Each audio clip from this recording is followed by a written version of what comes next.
Le 25 octobre 2017, le président de l'Union européenne signe pour la première fois de façon électronique un acte législatif européen. Il est équipé d'un certificat d'identité LuxTrust.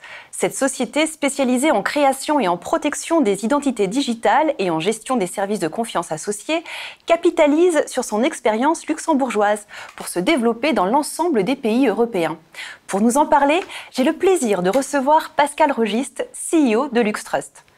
Pascal Rogist, bonjour. Bonjour. Expliquez-nous ce que sont les services de confiance. Les services de confiance électroniques ont été définis par l'Europe pour stimuler l'économie digitale européenne. Ils se matérialisent par une réglementation émise en 2016 par l'Europe qui vise à les définir, à définir leur application et leur cadre. L'exemple le plus parlant que l'on peut citer est la signature électronique qui vise à remplacer à terme la signature manuscrite que l'on connaît tous avec le même niveau de valeur légale, qui est en l'occurrence appelée signature qualifiée. D'autres services de confiance sont définis par ce règlement, mais ils ont tous la vocation de pouvoir soutenir des processus qui seront à terme dématérialisés, donc sans papier. Et c'est d'ailleurs dans ce cadre que très récemment en France, l'Observatoire économique des commandes publiques a émis une recommandation très claire visant à favoriser les processus d'appel d'offres dématérialisés. LuxTrust est l'écosystème d'identité digitale commun à 600 000 résidents luxembourgeois. Expliquez-nous ce succès. Alors, il s'agit d'une initiative il y a plus de 15 ans entre le gouvernement luxembourgeois et les banques locales qui ont défini ensemble un système unique d'identité digitale pour l'ensemble de la population active luxembourgeoise.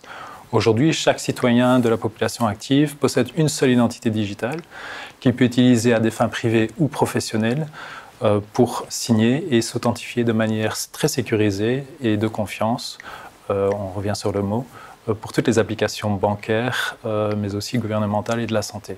Et quelles sont les innovations à venir en matière d'identité digitale ? L'innovation la plus parlante que l'on va tous connaître, c'est sur la portabilité de l'identité. L'identité sera bientôt associée à nos téléphones portables, ça ne fait aucun doute. Le contenu de l'identité va aussi être augmenté. Il va contenir des informations personnelles que vous et moi pourrons décider de partager avec des intervenants tiers. Dans ce souci de recherche de solutions, nous allons voir de plus en plus des processus qui permettront de A à Z d'avoir un processus complètement sans papier, de confiance, se basant sur des technologies nouvelles, dont notamment la blockchain dont on parle beaucoup aujourd'hui. Pascal Rogist, merci. Merci beaucoup.